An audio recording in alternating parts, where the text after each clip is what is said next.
It's Friday, September 30. In the headlines, an investigation into the removal of the padlock at Bogwark Gorge. Vibes Cartel transferred to GP, and Jamaica participates in Artificial Intelligence for Information Accessibility Conference. Regionally, Grenada's government to address debt issues. And in sports, the Cricket Premier League. This is the news on PBC Jamaica. I'm Simone Absalom Gale.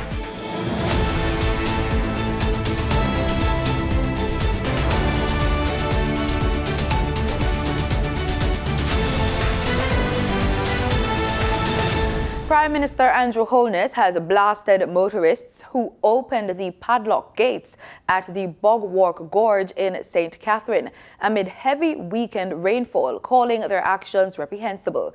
He addressed the matter during an address in the House of Representatives. Mr. Holness says the road was closed on Monday after consultation with the relevant authorities. It was agreed that with the heavy rainfall, there would be risk of fatality should anyone use the roadway through the gorge. He spoke of the video making rounds on social media showing persons trying to remove the lock. Persons were successful in removing the lock, and therefore persons entered that space notwithstanding the public warning that was given and the physical barrier that was placed at the location. This kind of behavior is reprehensible and should not be tolerated. The Prime Minister says those people put their lives and the lives of others who would have used the road after they would have gone through at risk. We cannot and we will not condone this kind of behavior. It not only places the lawbreaker at risk, but every other citizen who would traverse that area would now be at risk. He also responded to concerns about residents in the area who would have been unable to access their homes via the road through the gorge. He explained that residents were consulted about the plan before the gates were constructed. The understanding was that no motor vehicle would go beyond the gate if it is closed. But if for whatever reasons residents would have gotten to that point, they would use a road that is behind the gorge to access their homes. This road is not accessible to motor vehicles, but only to pedestrians. The gates are there for everyone's safety. It is not about locking out or locking in anyone. It is for the protection of every Jamaican who happens to use that road. The new Firearms Prohibition, Restriction and Regulation Act has been approved by the Senate. The House of Representatives on Tuesday approved the amendments made to the act by the Senate. The upper house debated the act last week and agreed on 17 amendments. This week, the Minister of National Security, Dr. Horace Chang, said among the changes is an amendment to Clause 5 to correct an anomaly in a sentencing provision relating to simple possession of an illegal firearm versus possession with intent to injure. Clause 5 has been amended by removing the imprisonment for life. As a result, subclause 2 is deleted and replaced with the following. A person who contravenes subsection 1 commits a felony and shall on conviction, therefore, before court, be sentenced to imprisonment for such term of not less than 15 years or more than 25 years the court considers appropriate. The more serious offense of possession of firearm or ammunition with intent to injure or cause damage now includes imprisonment for life sentence.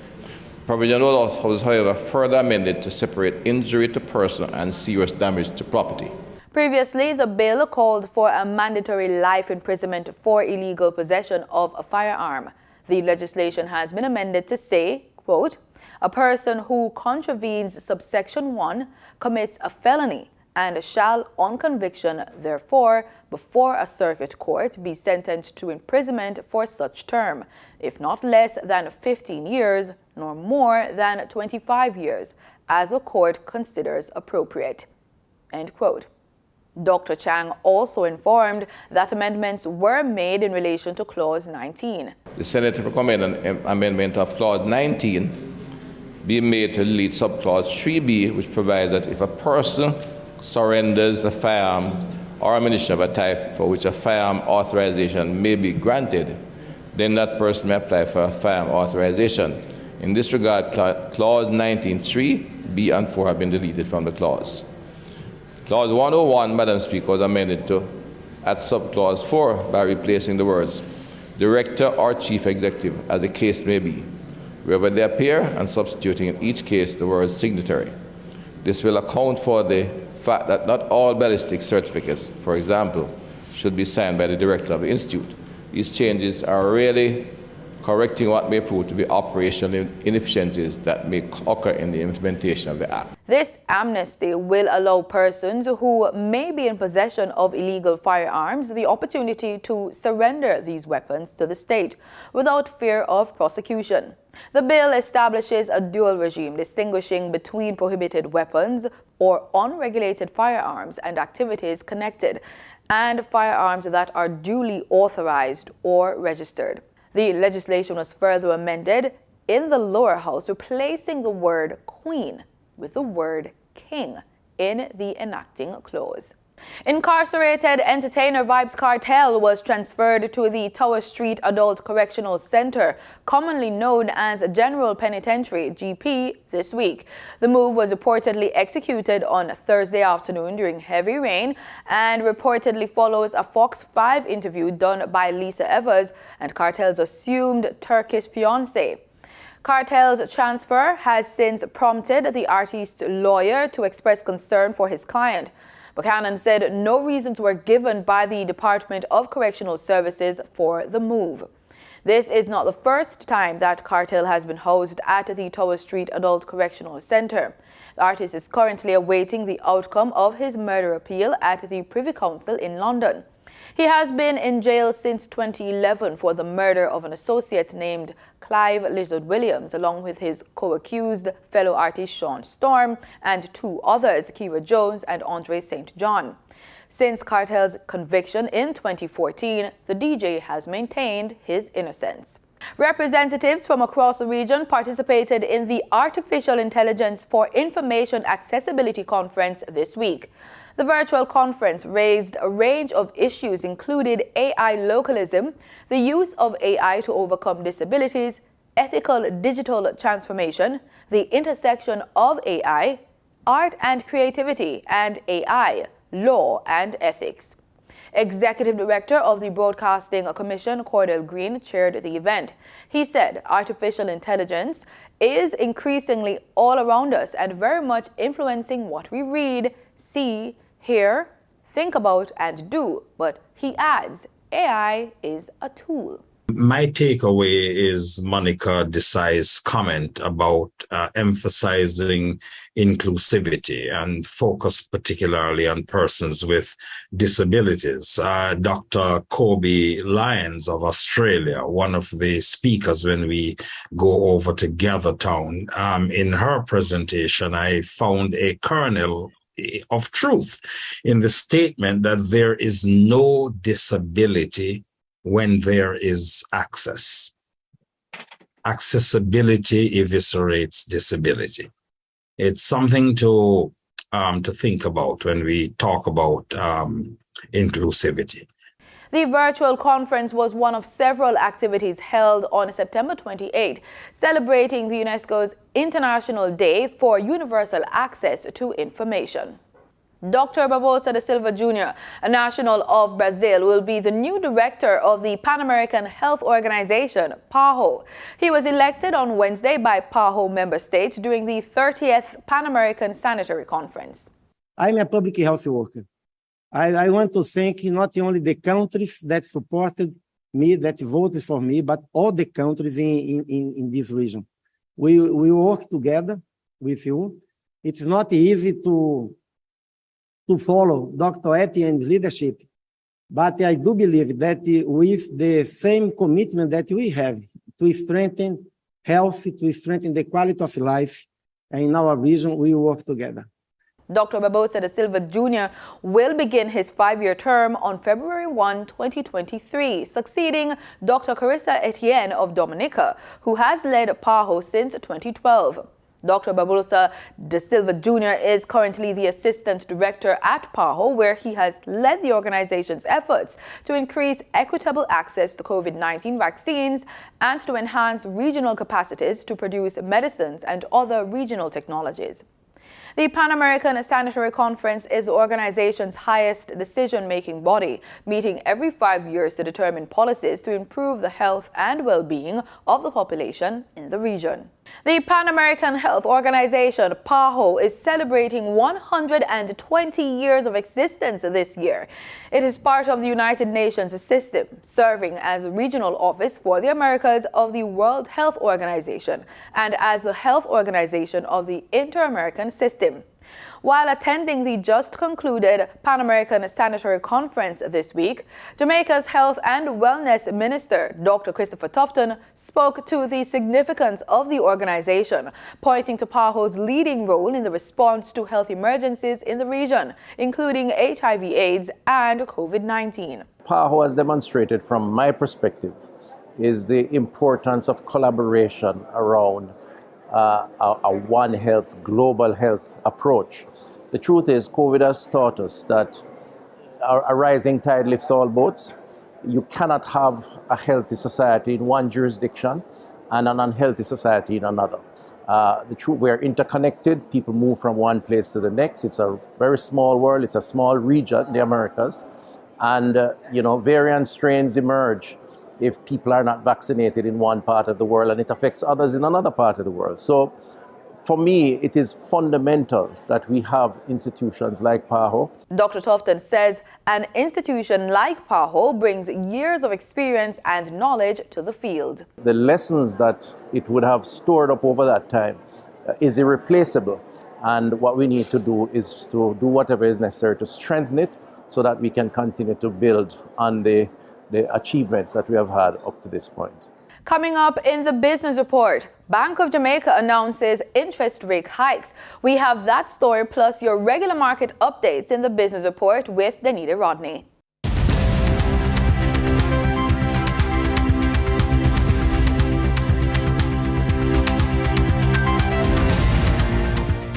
The Bank of Jamaica on Thursday announced its 9th successive interest rate hike in a year as it continues to battle the highest level of inflation of any CARICOM economy except Haiti and Suriname. Up 0.5 percentage point, the new rate is now at 6.50%, with the new rate decision set for November 18. In a statement released, the BOJ says, while the key drivers of inflation and other economic indicators are trending in the right direction, conditions have not sufficiently solidified to ensure that inflation is sustainably on the downward path. For your market updates, in foreign exchange trading for Thursday, September 29, the US dollar sold for an average of $152.67. The Canadian dollar ended trading at $112.43. The pound sterling traded for $168.55, and the euro sold for an average of $150.51. In JSE trading, the JSE index advanced by 1,851 points. The junior market index advanced by 10 points. The combined market index advanced by 1,826 points. And the All Jamaican Composite Index advanced by 1,658 points.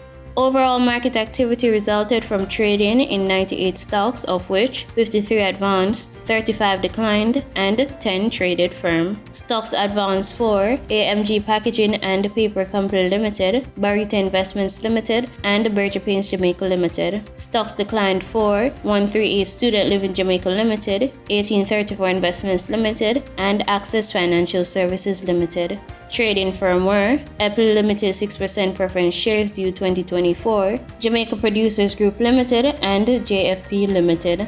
The overall volume leaders were JMMB Group 7.25% preference shares with over 100 million units, Future Energy Source Company Limited ordinary shares with over 5 million units, and Jamaican Teas Limited with over 4 million units. In regional stocks, in Trinidad and Tobago, Clico Investment Fund was the volume leader with over 3,000 shares, followed by Calypso Macro Index Fund with 85 shares being traded.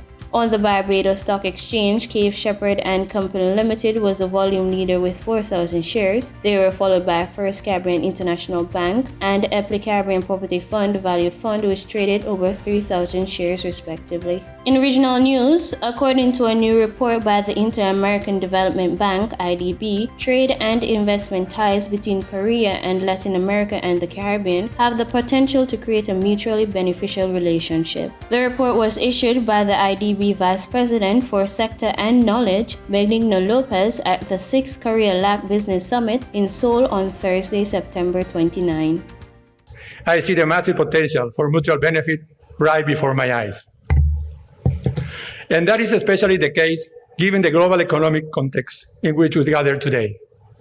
Right now, governments and companies around the world are in the process of adjusting to tectonic shifts in the trade landscape. The pandemic, Russia's war in Ukraine, geopolitical tensions, and natural disasters worsened by climate change have all fed the continued realignment of global value chains. The quest to increase the resilience of those chains and to diversify them is very much on. But amid the uncertainty, there is also great promise, including for Korea and the countries of the Americas, to forge more robust trade connections. Now is the time to take this country commercial relationship with Latin America and the Caribbean to the next level and convert untapped potential into diverse and mutually beneficial gains. In international news, the European Union has agreed to impose emergency measures to charge energy firms on their record profits. The plan includes a levy on fossil fuel firms' surplus profits and on excess revenues made from surging electricity costs. The cash raised is expected to go to families and businesses. In market data for oil prices were underpinned by the possibility that OPEC will agree to cut crude output. Brent crude futures fell by 24 cents to $88.25 a barrel, and West Texas Intermediate crude futures fell 73 cents to $80.50 a barrel. And that was the business report on PBCJ. I'm Danita Rodney. In regional news, we start in Trinidad and Tobago, where a finance lecturer at the University of the West Indies St. Augustine campus says this country's gas subsidy needs to be removed, but in the right time. Mr. Arjun's comments came during UWI's post-budget forum on Thursday and followed this week's 2023 budget presentation by Finance Minister Com Imbut. I completely agree that the fuel subsidy has to be removed. It is outdated, but the timing is critical. We're faced with the worst cost of living crisis that we've ever seen for generations, and the middle to low income households are the worst affected. He said while this year's budget was predicated on an oil price of US $92.50, this could become problematic given ongoing global events. Given the current low production environment, and given that it's dangerous to rely on international prices, because this could change at any time. I mean, next week, Putin and Zelensky might hug up and the war might end. So therefore, the minister, I think, should have been a bit more aggressive with the fiscal allowances, more so because a considerable amount of our reserves are in deep water, which to monetize is going to require considerable amount of capital expenditure investment, at least in the hundreds of millions of US dollars. Grenada's Foreign Affairs Minister says discussions have already begun in addressing some of the nation's outstanding debt issues with other countries. Grenada presently owes the government of Venezuela the sum of $370 million. Foreign Affairs Minister Joseph Andel disclosed during Tuesday's post-cabinet brief that the government of Grenada has held preliminary discussions with the government of Venezuela with a view of repaying what is owed. The discussion with Venezuela was centered on the Petro-Caribbean debt. Venezuela was another one of the countries that we had a fruitful bilateral discussion with, and they indicated that soon they will be resuming the Petro-Caribbean agreement, and this could not come at a better time considering the generally high price of fuel on the international market these days. We are also indebted to Venezuela through the Petro-Caribbean agreement, and initial discussions have taken place regarding a mechanism for amortizing that debt.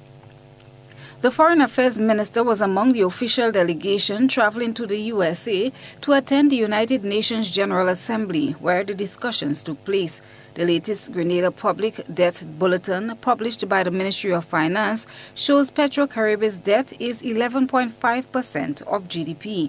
PetroCaribe was an oil alliance involving Venezuela and several CARICOM states. The alliance was founded in June 2005. Through that agreement, Venezuela offered those in the alliance oil supplies based on a concessionary financial agreement. The payment system allowed for the purchase of oil at market value for 5 to 50% upfront, with a grace period of 1 to 2 years. The remainder can be paid through a 17 to 25-year financing agreement with 1% interest if oil prices are above US $40 per barrel. That agreement crumbled in 2019. Although not delving into much details, the Foreign Affairs Minister highlighted Trinidad and Tobago among other countries where there are unsettled debt issues. Minister Andrew says they have already begun the process of addressing that matter. Also, well, I should say it was a one-on-one between the Foreign Minister of Trinidad and Tobago, Dr. Amory Brown, and myself, to address another outstanding debt issue. It's a debt totaling in the region of 80 million EC dollars, contracted in 2005 following Ivan and in 2013. Not only the Algeria debt, but also the debt to Trinidad and Tobago and another one to Libya have landed us in a category of selective default. I do not have the details as to the specifics of the Algeria debt, and it is my understanding that it is a relatively small sum. Of course, over the years, interests would have accumulated, making it bigger than it was originally. Antigua Airways is preparing to begin direct flights to Africa. We're going to see Antigua Airways touchdown at the VC Bird International Airport sometime within the next 5 weeks. And they are working out all kinds of logistics, not only baggage handling, fuel, flight permission to fly into Antiguan airspace and so on. They're working all that out, but when they leave Antigua, the plan is to fly on to Toronto before going back to the African continent. Chief of Staff in the Prime Minister's office, Ambassador Lionel Hurst, says the country can expect a grand celebration when the inaugural flight arrives. When it leaves the African continent and lands right here in Antigua and Barbuda, there'll be a real shout. You'll see what happens at the VC Bird International Airport and elsewhere. It'll be something to applaud. And in international news, U.S. President Joe Biden says there are reports that many lives have been lost after Hurricane Ian hit Florida. At least 13 people have died and many are missing in one of the strongest ever hurricanes to hit that state. Whoa. Destructive winds, record storm surge, and in some places up to 30 centimeters of rain that fell in just 12 to 24 hours. Another record breaker. We got out the door, swam out the door as the water was here. And then we got over onto this, and then we walked our way around the whole side of the house from the roof line. And then swam over to that pontoon boat. The storm was different. It broke all the rules, and we've been here a really long time. My chimney came down. I was afraid it was going to come through the roof and crush me. And now in its wake, the search for those who survived and those that didn't. There have been more than 700 confirmed rescues, and there's likely many more than that that will be confirmed as more data comes in. The president, touring the agency that deals with disasters, warned the death toll could be shocking. This could be the deadliest hurricane in Florida's history. The numbers are still unclear, but we're hearing early reports of what may be substantial loss of life. That would put the number of dead over 2,000, and it's going to take a while to find out the true scale of the disaster. The Lone Bridge to Sanibel Island had large chunks washed away, and many roads are still unpassable. And it's not over. We are expecting the storm to continue making its way to Georgia, South Carolina, and into North Carolina. maintaining tropical storm force winds, deadly storm surge, and rainfall of up to 12 inches. A historic storm that experts say was made stronger by warming waters. Now people all across Florida are seeing the true costs of climate change. In sports, we're on the pitch with cricket. Despite playing against his hometown fans, Jamaica Talawa's head coach Shivnarayan Shandapal said the plan was always to come out with a victory against the Guyana Amazon Warriors. Playing in a qualifier 2 of the Hero Cricket Premier League, the Talawas piled up 226, the highest CPL total at Providence, on the back of a blistering 100 from Shamar Brooks and 41 of 15 from Imad Wasim. The victory secured Talawa's spot in Friday's final at the same venue against Barbados Royals. Here's more in this story from Newsroom Guyana. Shiv, is it mixed emotion tonight knocking out your home country? Not really. I'm the coach of the Talawas team, so I am. This is our plan. We're planning to come out and play as well as we can to make sure that we win this match. And the guys delivered tonight, and we were able to come out on top of the win. Sent into bat, what total you were looking at? Well, when we started, we thought it was a good wicket, and then we saw a little bit up and down on the wicket, and then thought probably 150, 160.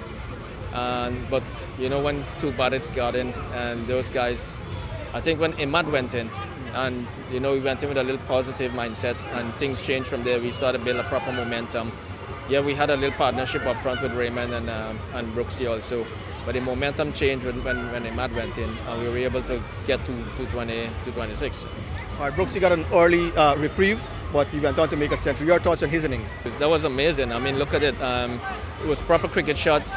He was fluent, and his shots was really amazing because he picks the gaps, hit some sixes when the team needed it, and plays the ball well in the gaps.